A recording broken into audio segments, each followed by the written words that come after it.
Let's bring in a lawmaker on the subcommittee that's doing the questioning right now of Secretary Mnuchin. That's Democratic Congressman Bill Foster of Illinois. Congressman, thank you very much for joining us. What is your assessment of how this hearing is going and whether it's bringing Congress any closer to coming up with a bill that could get passed in the Senate and then signed by the president?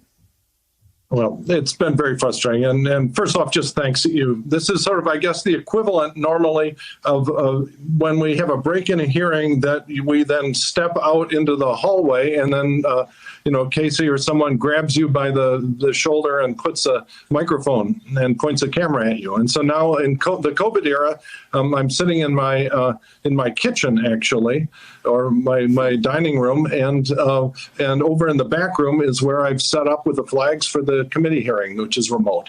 And so I think you pretty well captured the nature of the conundrum that the president finds himself in. He desperately wants to juice the economy. That is a requirement. It's clear that Mnuchin is under orders. And the difficulty, as you pointed out, is Mark Meadows. I served with him for many years in the U.S. House, and he was a thorn in the side of Paul Ryan and just everyone who tried to deal with him. He refused to negotiate as a matter of ideological principle. And so I'm not personally surprised that we were able to come up with a compromise when it was Speaker Pelosi and Mnuchin. But I'm not surprised at all that we failed when you add Mark Meadows into the mix. And the president is not being served well by using him as an interface to Congress. So we're seeing the president right now meeting with law enforcement. He's actually talking to the media, it seems like, right now on the left-hand side of your screen. That shot is not great. But Congressman, one more question to you. Are you getting the answers you're looking for out of Mr. Mnuchin?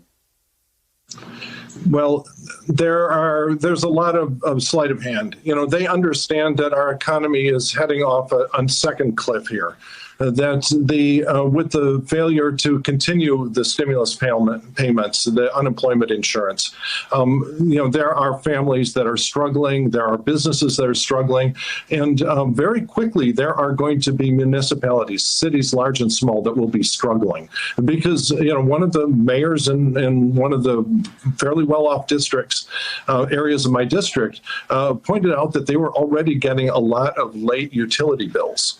That they're currently pretending they'll be repaid. But when those become uncollectible, you're going to see cities in a world of hurt. And that's a big missing piece that I think the Republicans simply have to go home and talk to the mayors in their district to understand what thin ice that they're skating on right now.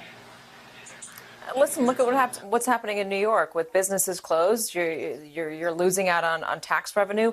No one's riding the subway. You're losing out on that revenue to maintain the subway that goes to the city as well. It's happening across the country in small ways and in big ways. Congressman Bill Foster, thanks so much for joining us in your kitchen for. All right, and now I have to run back and jump into the committee hearing. Go. Yeah. Hey there, I'm Chris Hayes from MSNBC. Thanks for watching MSNBC on YouTube. If you want to keep up to date with the videos we're putting out, you can click subscribe just below me or click over on this list to see lots of other great videos.